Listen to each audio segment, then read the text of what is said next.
Começando agora, aceitando críticas construtivas e lembrando que não é nada profissional, tá? E ficou mais ou menos assim. Um pouco da minha história, um pedaço resumida.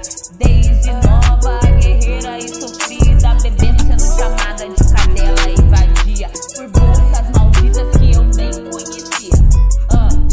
Pra dar uma condição melhor pros meus irmãos e minha rainha, eu mato até 10 leão por dia. Sem nem sequer pensar na minha vida. Erguendo a cabeça e vivendo, dando risada, porque mesmo assim sou grata por tudo que eu tenho. Nada, se eu ainda aguento, mais 20 porrada, caralho. Será que é só 20? Caindo e levantando, mas tô aprendendo. Gratidão, meu pai, pela cura daquele veneno. Eu não tenho nada, mas divido o que tenho. E sou grata por tudo que eu tenho.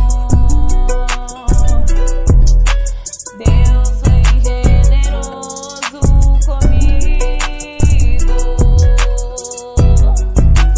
Fez eu nascer sendo que eu já tinha morrido.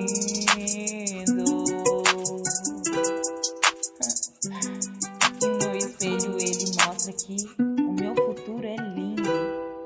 Obrigada, meu pai, pelo dom divino.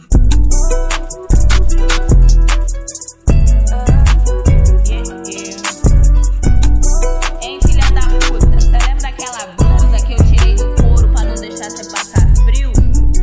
Pois é, senti falta dela esses dias quando eu tava de cama e você não foi lá me dar uma água. Não foi ver como é que eu tava. Não deu uma ligação ali, ó, pra dizer: e aí, filha de uma puta, cê tá bem? Pau no seu cu, filha de uma puta.